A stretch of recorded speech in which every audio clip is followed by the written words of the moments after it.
Good morning সবাইকে। আরেকটা নতুন ব্লগ নিয়ে চলে এসেছি। সকালবেলা ব্রেকফাস্ট রেডি হয়ে গেছে, অভিজিৎকে এখন ব্রেকফাস্টটা দিয়ে দেবো। এদিকে বেলে শরবতও করে নিয়েছি। তো যাই হোক, এখন অভিজিৎকে তাড়াতাড়ি করে দিয়ে দিই, নাহলে ও ফটাস করে বেরিয়ে যাবে। আর এদিকে রেহানা জামা কাপড় ভিজিয়ে নিচ্ছে তাড়াতাড়ি করে, কেন আজকে ভোট আছে। তো তাড়াতাড়ি এসছে, তাড়াতাড়ি জামা কাপড় কেচে ঠেচে ও তাড়াতাড়ি বেরিয়ে যাবে।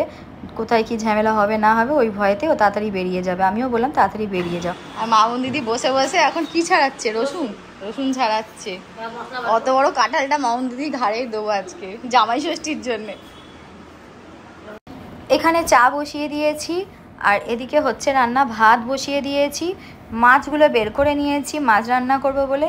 আর মামুন এখানে লেবু ছাড়িয়ে রেখে দিয়েছে ছেলে মেয়ের জুস করব বলে। কিছু পাউরুটি সেঁকে নিয়েছি, সেগুলোকে আমরা ঘুগনি দিয়ে খাবো। তো লেবু আছে কাটা, ঘুগনির সাথে দিয়ে খাবো। ডিম সেদ্ধ রয়েছে, কারোর খেতে ইচ্ছা করলে খাবে, নাহলে রেখে দেবো। তো যাই হোক, দুধটাও জাল দেওয়া আছে, ফ্রিজে ঢুকিয়ে দেবো, নাহলে দুধ কেটে যাচ্ছে গরমে। তো এখানে কড়াই বসিয়ে দিয়েছি, কালো জিরে ফোড়ন দিয়েছি, একটু পেঁয়াজ দিয়ে দিয়েছি, একটু না বেশি করেই পেঁয়াজ দিয়েছি, তার সঙ্গে টমেটোও দিয়ে দিয়েছি। পেঁয়াজটাকে ভালো করে লাল করে ভাজবো। ভেজে কিছু চিংড়ি মাছ আছে সেগুলোকে দিয়ে ভালো করে ঝাল একটু চিংড়ি মাছের একটুখানি তরকারি করে নেবো। আর এখানে আমি আমার ব্রেকফাস্টটা জলদি করে নিচ্ছি, আজকে ভোট দিতে যাব বলে। তো এখানে আমার রান্না হয়ে গেছে, চিংড়ি মাছের ঝাল করে তরকারিটা হয়ে গেছে, একটু ইলিশ মাছ ভাপা করেছিলাম। তো যাই হোক, গরম গরম ধোয়া বেরাচ্ছে, ইলিশ মাছ ভাপা হয়ে গেছে, রেডি হয়ে গেছে। ভাত করে নিয়েছিলাম, ডিম দুটো কেউ খাওয়া হয়নি, তো রয়েছে, পরে যদি পারি আমিই খাবো। আর এখানে আমার রায়তা রয়েছে রেডি।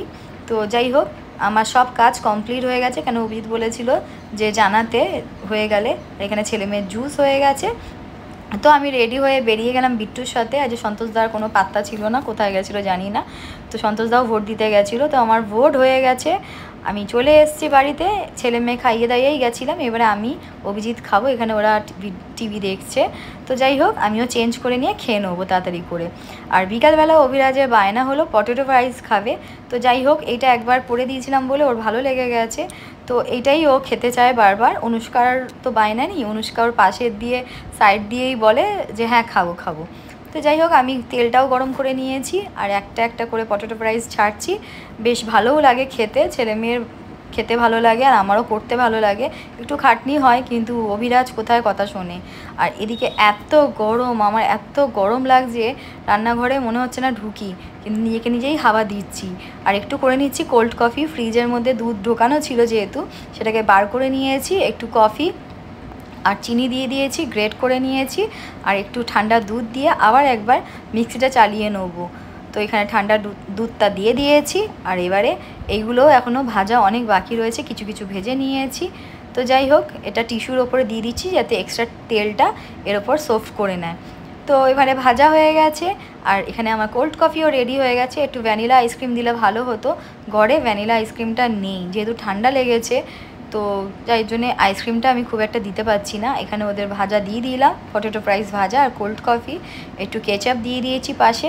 আর আমি একটু কফি করে নিচ্ছি। আমি কফি খেতে ভীষণ ভালোবাসি, চিনি ছাড়াই নিচ্ছি। আগে চিনি দিয়ে খেতাম, কিন্তু এখন চিনি একদমই স্কিপ করেছি।